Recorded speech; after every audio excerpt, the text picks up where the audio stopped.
ನಾವು ಏನಂತಿದ್ವಿ, ಪ್ರಹ್ಲಾದ್ ಜೋಶಿ ಅವ್ರ ಆಫೀಸ್ಗೆ ನಾವು ಗೆರೋ ಹಾಕ್ತೀವಿ ಅಂತ ಹಾಕಿದ್ವಿ. ಆಯ್ತು, ನೀವು ಬಾರಿಗೇಟ್ ಹಾಕಿದ್ರಿ, ಇನ್ನೂ ನಾವಲ್ಲಿ ಮುಟ್ಟೆ ಇಲ್ಲ, ನೀವು ಜಕ್ಕೊಂಡೋಗಿ ಹಾಕ್ತೀರಂದ್ರೆ ಏನು ಅನ್ಯಾಯ ಇದು?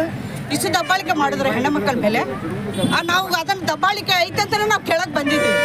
ಒಂದು ಬಿಲ್ಕಿಸ್ ಮುಲ್ಲಾ ಅವ್ರ ಮೇಲೆ, ಬಿಲ್ಕಿಸ್ ಬಾನು ಅವ್ರದ್ದು 5 ತಿಂಗಳ ಪ್ರೆಗ್ನೆಂಟ್ ಇದ್ದಾರೆ ಅವರು. ಅಂಥವ್ರ ಮೇಲೆ ರೇಪ್ ಮಾಡ್ತಾರೆ, ಮರ್ಡರ್ ಮಾಡ್ತಾರೆ. ಅದನ್ನು ಇವರು ಸಮರ್ಥಿಸ್ಕೊಳ್ತಾರೆ ಜೋಶಿ ಅವರು. ಈ ತರ ಆಗಿದೆ, ಆದ್ರೂ ಶಾಂತಿಯುತವಾಗಿ ಮಾಡ್ತಾರೆ. ನಾವೇನು ಗದ್ದಲ ಮಾಡಿದ್ವಿ, ಬೇರೆ ಏನಾರು ಮಾತಾಡಿದ್ವಿ, ಬರೀ ಇದೊಂದು ಇಟ್ಕೊಂಡು ನಾವು ಬಂದೀವಿ ಅಷ್ಟೇ.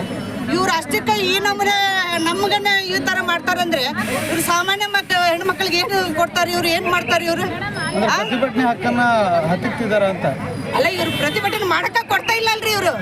ಇನ್ನು ನಾವೇನು ಮಾತಾಡಿಲ್ಲ, ಇನ್ನು ಶಾಂತಿಯುತವಾಗಿ ಬಂದು ನಾವು ಗದ್ದಲ ಮಾಡಿದ್ವಿ. ಗದ್ದಲ ಮಾಡಿದ್ರೆ ಮಾಡ್ಲಿ, ಇವರು ಏನಿಲ್ದ ಈ ತರ ಮಾಡೋದು ತಪ್ಪಲ್ಲ. ಇವರು ನಾವು ಪೊಲೀಸ್ ಅವ್ರ ಮೇಲೆ ಈಗ ನಾವು ತಪ್ಪಂತ ಹೇಳ್ತೀವಿ, ಯಾಕಂದ್ರೆ ನಾವು ಏನು ಮಾತಾಡಿಲ್ಲ, ಏನಿಲ್ಲ. ಮೊಮ್ಮಕ್ಕಳೇ ಜಗ್ಗಿ ನೀವು ಹಾಕೊಂಡು ಹೋಗ್ತೀರಂದ್ರೆ ಏನ್ರಿ ಇದು ಮಾಡೋದು? ಈಗ ಅಂತ ರೇಪಿಸ್ಟ್ ಅವ್ರಿಗೆ ಒಳ್ಳೇದಾಗ್ತ ಅಂತಾರೆ ಜೋಶಿ ಅವರು. ಇದು ಕರೆಕ್ಟ್ ಏನ್ರಿ? ಹೆಣ್ಣು ಮಕ್ಕಳು ರೇಪ್ ಮಾಡಿದವ್ರಿಗೆ ಒಳ್ಳೇದಾಗ್ತೈತೆ? ಮತ್ತು ಅವ್ರಿಗೆ ಈ ಥರ ಅನ್ಯಾಯ ಮಾಡ್ತಾರೆ. ನಮ್ಗೆ ಇಲ್ಲಿ ಹೆಣ್ಣು ಮಕ್ಳಿಗೆ ನಮಗೂ ಏನಿದೆ ರೀ ಸೇಫ್ಟಿ? ಮತ್ತು ಹಂಗಂದ್ರೆ ನಾವು ಮಾತಾಡೋದು ಬೇಡ. ನಮ್ದೊಂದು ಮನೆ ತೊಗೊಂಡು ಬಂದೀವಿ, ಮನವಿ ಕೊಡ್ಬೇಕಂತನೂ ಬಂದಿದ್ದೀವಿ. ನಾವು ಮನವಿ ಕೊಡೋಣ, ಅವ್ರ ಆಫೀಸ್ದಲ್ಲಿದ್ರೆ ಅವ್ರಿಗೆ ಮಾತಾಡೋಣ ಅಂತ ನಾವೆಲ್ಲ ಚಲೋ ತಂದು ಮಾತಾಡಿವಿ. ಏನಿಲ್ಲ, ಶಾಂತಿಯುತವಾಗಿ ಕೂಗಾಡ್ಕೊಂಡು ಬಂದೆವು ಅಷ್ಟೇ. ಅಲ್ಲ, ಅದನ್ನು ಮಾಡಬೇಡ ಅಂತೇಳಿ ಹಿಂಗೆ ಜಕ್ಕೊಂಡು ಹೋಗೋದು ತಪ್ಪಲ್ಲ ಇದು.